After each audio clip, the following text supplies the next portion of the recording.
Hello, folks. Welcome to the Crime Dawg podcast. I'm your host, Johnny FIORICA, retired detective with the Rochester, New York Police Department after serving 30 years. Sitting alongside me, my trusted co-host, also a retired detective after serving 22 plus years with the Rochester Police Department, David Simpson. Folks, we sit before you today with a ton of experience and a wealth of knowledge. But if you want to know more about what David and I accomplished over the course of our careers, you could check out our bios on our YouTube channel at Crime Dawg Podcast or our website, thecrimedawgpodcast.com.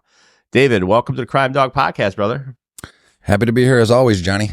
David, we decided to do a podcast on a topic that was dropped by WHEC Channel 10, Berkeley Breen yesterday, regarding some what we call chatter on admin channels, car to car, between some Rochester, New York police officers.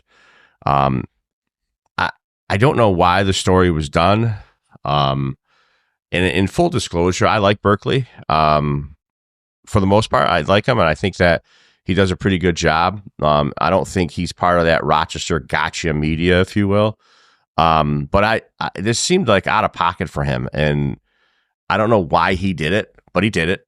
And it was about cops saying or having discussions what was deemed inappropriate on admin channels. Admin channels are car-to-car channels. They're not your primary channels where you get jobs to go to 911 calls. But the story got dropped yesterday. It seemed like a nothing, but yet it's still a story, David. Yeah, I mean, he might not normally be into gotcha media, but that seemed, and when it broke, it certainly seemed like a gotcha thing. Yeah. Yeah, I mean, you got to be aware in today's day and age that everybody's watching, and I'm not as concerned as what was said.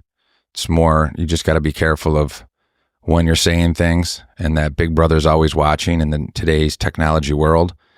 When you're downrange, whether you're a soldier or a police officer, there's a lot of things said in the locker room, amongst each other, when you're sitting in a raid van.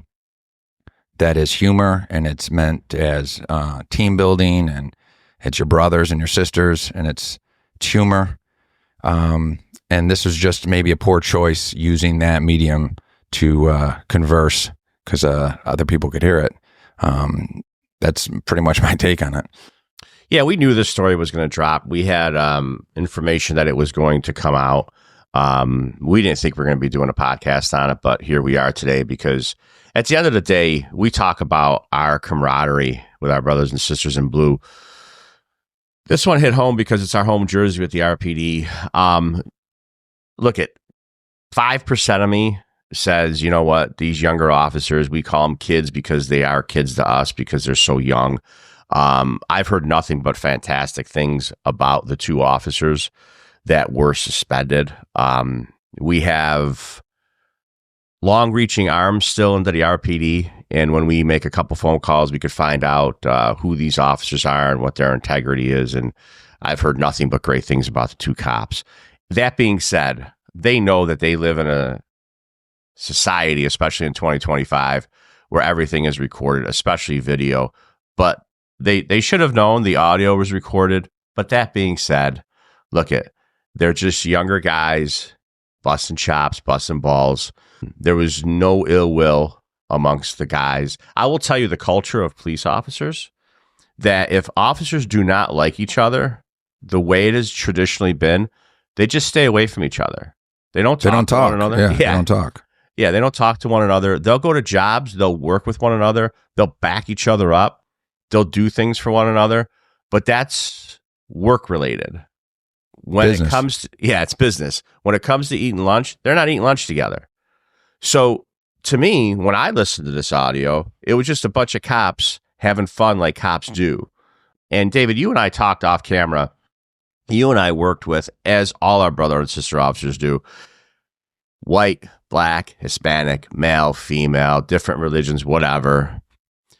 We work in such a crazy profession that we call gallows humor. And when we have gallows humor, it's because we're dealing with so much deep and depressing topics or incidents every single day that we find humor in busting each other's chops in ways that maybe normal quote unquote normal people or other professions don't do.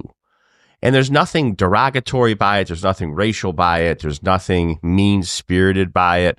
It's just the way we show love for one another. Yeah. I mean, you work in the horrors that soldiers and police officers do on a regular basis, and you see what you see and you hear what you hear. Humor is just air conditioning for the soul. It's just a way for us to laugh, not cry.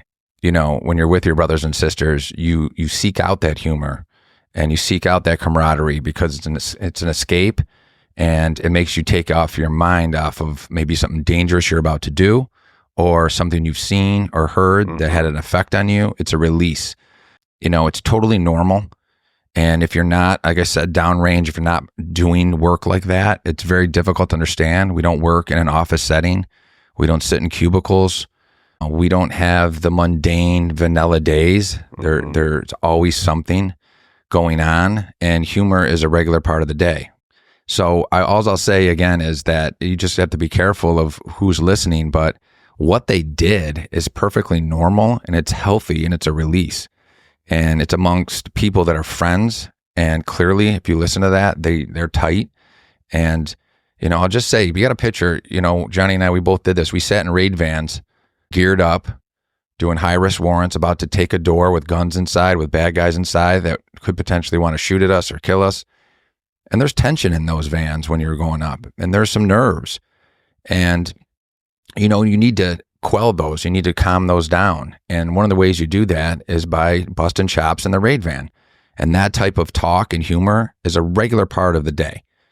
And I would just ask the general public, there has to be some leeway with that. We're not robots. And, you know, I think, in my opinion, a suspension is pretty excessive. I think that is simply a training memo. Watch where you're busting chops and who can hear you type thing. Yeah, I think those suspensions by Chief Smith were done. I wouldn't call them knee jerk. I think that they were a reaction to the potential negative reaction from the public. You know, what their reaction was going to be, so they can come out and say, "Hey, you know what? Look, we already took care of this. We have it suspended. We're doing an investigation." Do I agree with it? No, I don't agree with it. Because, like I said, whatever audio that was released yesterday, I don't know if that's the full audio or not, but it doesn't matter what's on the audio. It was just a bunch of young cops, which it sounded like all males to me, which, you know, we're loaded up with testosterone, ready to rock and roll at any given point. So we're constantly challenging each other. We're constantly saying things to each other, and not to beat a dead horse, but this is a nothing burger. I don't know, like I said, why WHEC Channel 10 did a spot on it for clicks. But yeah, it was nothing. I mean, I think that what's been going on with the RPD, Chief Smith and his staff are running a pretty tight ship. I mean, they've had shootings over the course of his tenure. All the shootings have been good shoots. He has a hell of a monumental task every day of sending his officers out there to do a job where there's not enough of them. And you have cops that I listened to on this audio that still had the wherewithal to have humor, that still had high spirits, even though the recruitment is down in the gutter, even though the amount of cops that police our city streets are at the lowest I've ever seen in my entire career. They're down well over 100+ officers. Our guys and girls are doing God's work. They're out there working their tails off.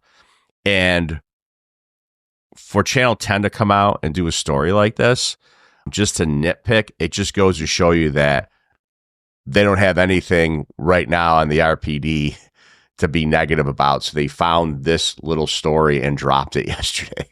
Yeah, one of the really interesting things I picked up on it is a couple years ago, something like this breaks. The public's response is to just destroy the cops.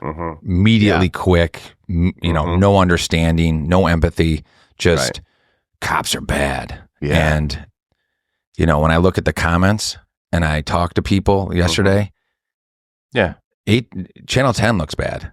Yeah. They're like, why would they do this? Why are they bashing on the cops? They're doing everything they can. The public perception of police officers, thankfully, is totally starting to swing. Yeah. And the minority now is the people that are making comments and bashing these officers. 80% of the comments, like on Twitter and social media yesterday, were all pro-police. Yeah. Like, leave them alone. This is ridiculous. Why do this? And so it's good. You know, these mainstream media, which has lied for so long, need to start hearing these voices and realizing people are done with that narrative. Okay. They're done with it. Okay. They've seen how destructive it is. Mm-hmm. All right. You're not getting positive clicks. They're bashing you. Yeah. Okay. So people need to take note of that. And that's a really cool thing to see. Yeah, the tide, David, definitely has turned since 2020, 2021, 2022. It's definitely turned in the right direction. I'm not saying, it's turned in the right direction just because people are supporting cops now. They always should have supported the cops. Nobody supports the bad cops. Neither do we. Okay. But 99.9% of our guys and girls that are out there are doing a great job. They're out there hustling. Numbers are down throughout the country regarding recruitment and staffing levels. So, I totally agree with you. I mean, the tide has definitely turned, and it's in a positive light. David, you want to wrap this up in a bow? Do you have anything to add? Well, I'll just add that people that are going to listen to this and, say we're making excuses for people and stuff like that, we absolutely are not. An explanation is not an excuse. Right. Having someone understand what goes on and try to be in the shoes of these officers is an explanation. It's not an excuse. We don't even need to make an excuse for these officers because it is nothing. We're explaining what happened and why it happened and that it happens all the time. Right. Exactly. Well said, my brother. Well said. Folks, that's our take on what happened and what was put out by the WHEC Channel 10 news crew yesterday. If you like what you heard today, please click like and subscribe on our YouTube channel. If you can't get enough of David and I, you could check us out on iHeartRadio on your desktop or your app. We have a live show called the Crime Dawg Live Show every Saturday, noon to 1 p.m. You could check us out there. If you're in Rochester, New York, you could turn that dial on your radio old school and put it on Wham 1180. Folks, listen, thank you for listening to the Crime Dawg podcast. We hope you stick with us for future episodes. But like my brother-in-law, Frankie Grassi, says, if you can't make it, who cares?